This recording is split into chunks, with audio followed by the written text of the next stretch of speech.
History often turns on quiet moments. Not always wars, not always kings. Sometimes a single human being. Picture India in the early 1900s, under the British Empire. Millions of people, one common reality: foreign rule. Now remove one figure from that timeline. No marches led by a man in white.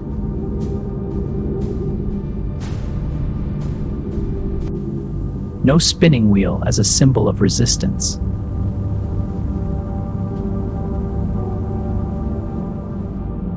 No message that tells millions, fight, but without violence. Because in this version of history, Mahatma Gandhi is never born. October 2nd, 1869.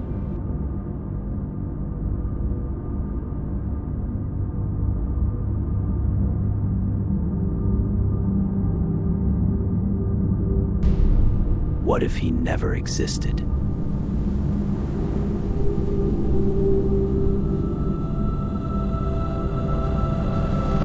What changes? Does India still become free?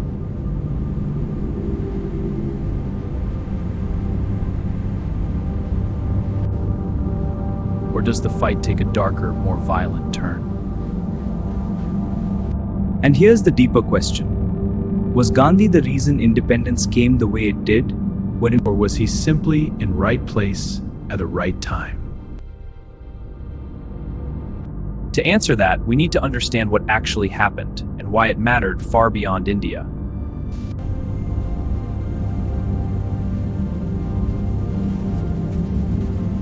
By the late 19th and early 20th century, India was firmly under British control.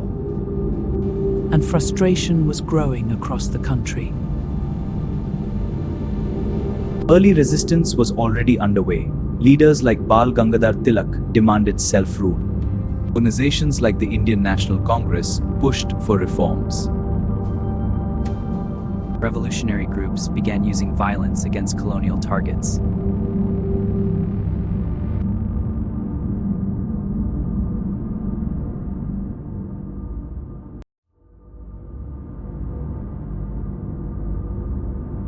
Then, in 1915, Gandhi returned to India. But he didn't bring weapons. He brought an idea. Nonviolent resistance, satyagraha, the force of truth. Instead of attacking the British, he challenged their moral authority. He mobilized millions, farmers, workers, ordinary citizens, into peaceful protest. Events like the Salt March in 1930 changed the scale of resistance.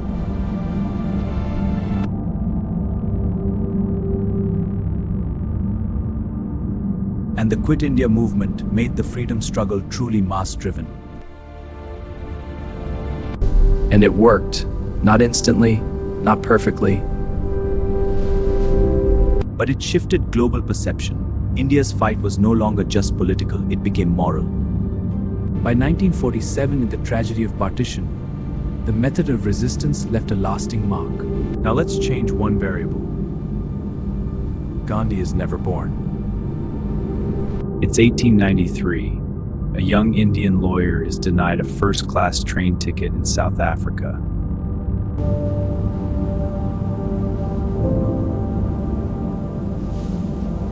No one returns to India in 1915 with a philosophy that changes everything. The independence movement continues, but without a unifying philosophy. Different leaders rise, different ideas compete.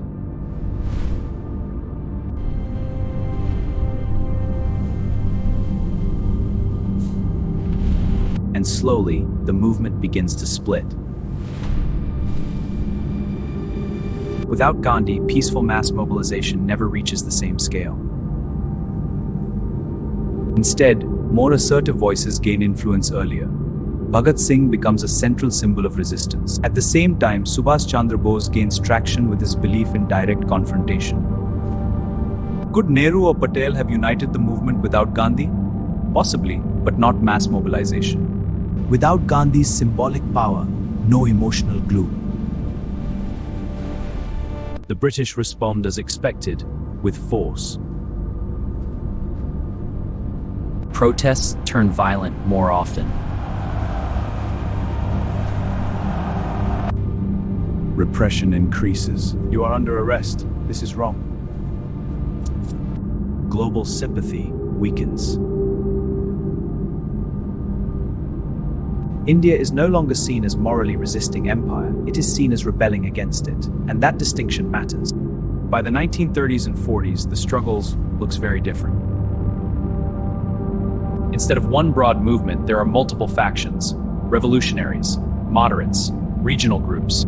Coordination becomes difficult. Trust weakens. The debate over violence versus non-violence becomes a war of attrition, with no clear winner. Communal tensions between Hindus and Muslims escalate faster. Without Gandhi's consistent push for unity, divisions deepen. Partition still tears the subcontinent apart, but now it comes earlier and far more violently. Independence itself is delayed. Instead of 1947, it arrives years later, after prolonged conflict and deep instability. The new India emerges far more militarized, tanks on the streets, barbed wire everywhere. Less cohesive, more politically fragile, a nation that feels constantly on the edge.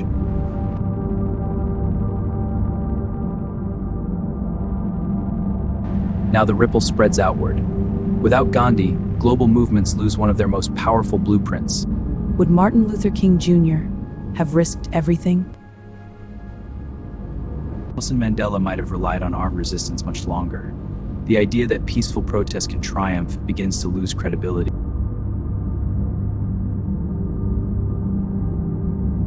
By 2026, governments act more aggressively against dissent. Movements escalate faster. This scenario is far more plausible than it first appears. India's independence was likely inevitable. Empires fall, resistance grows. But the form of that resistance is not fixed. Without Gandhi, the movement doesn't disappear, it evolves. And history shows that when moderation is absent, extremes often take over. Gandhi didn't eliminate conflict, he reshaped it. He slowed it down, he gave it direction. He created a method that allowed millions to participate without widespread chaos. But it wasn't perfect. Even with him, India still faced the tragedy of partition and violence. His methods were controversial even in his time. Ambedkar criticized his approach, revolutionaries saw him as naive. The real lesson isn't that Gandhi created peace, it's that he offered a powerful alternative to uncontrolled conflict. And that alternative changed not just outcomes, but global expectations of what resistance could be. So what if Gandhi was never born? India may still have become free, but the journey would likely be longer, harsher, and far more violent. The world might lose one of its most powerful ideas, that resistance doesn't always need force. And that raises a question for you. Do you think nonviolence can still work in today's world, or was it unique to Gandhi's time? And another, if Gandhi didn't exist, who, if anyone, could have filled that role? Share your thoughts in the comments, because sometimes understanding history isn't all about what happened. One change can rewrite everything. Comment with who you want next. Let's experience the history reshaping together.